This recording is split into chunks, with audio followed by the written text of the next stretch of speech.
Watching Grandmasters thought Bobby Fischer was losing. Minutes later, his opponent quit cold, and nobody in the room could figure out why. New York, the 1963 U.S. Championship. Fischer is hunting a perfect score, and Robert Byrne opens calmly by pushing a pawn to d4.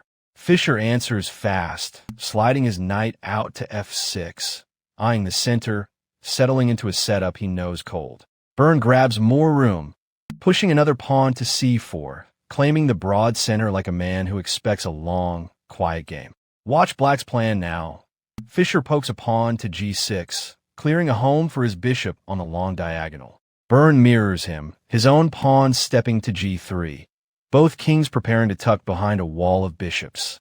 A quiet little move from Fischer, a pawn to c6, propping up the center before he strikes at it. Out comes Byrne's bishop to g2, aimed straight down that golden diagonal toward Black's king.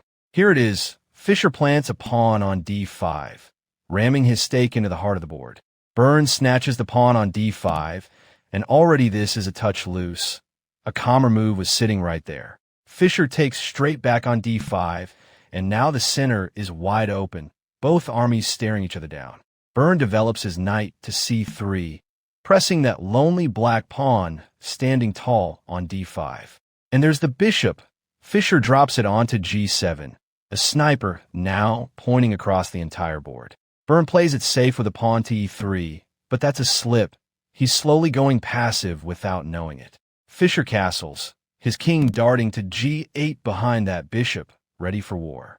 Byrne tucks his knight to e2, modest, careful, maybe too careful against the most dangerous attacker alive.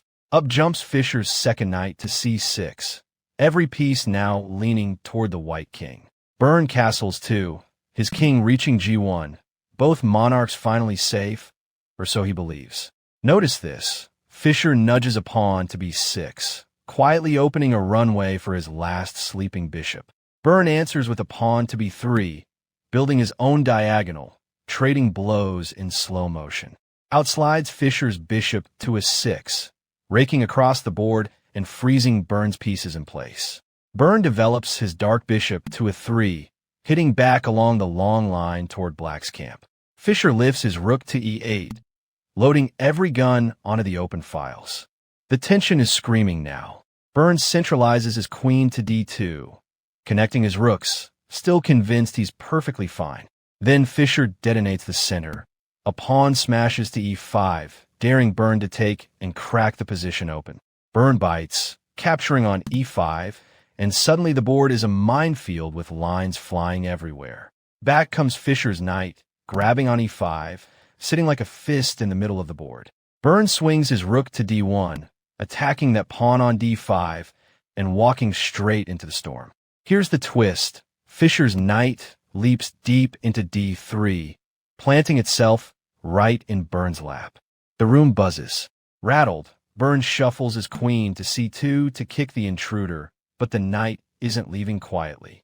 Bang! Fischer's knight crashes onto f2, snatching a pawn and exploding the white king's shelter wide open. Byrne grabs the knight with his king on f2. He has to take, but now his monarch is naked.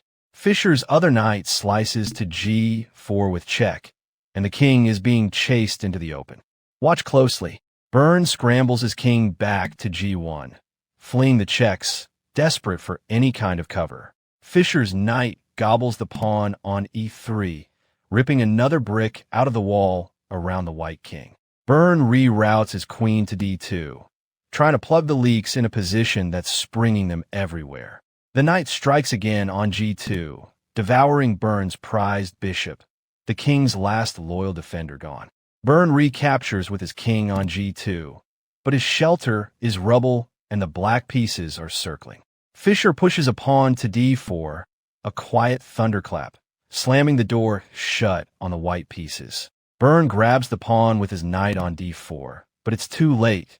The trap is already closing. And now the bishop fires from b7 with check, the long diagonal blazing straight at the cornered king. Byrne staggers his king to f1, the only square left, clinging to the very edge of the board. Then Fischer plays the killer, queen quietly to d7, setting up a mate there's no stopping. Byrne resigns. The room sat stunned, certain White was fine. Fischer had seen the end moves earlier and finished 11-0, the only perfect score in the championship's history.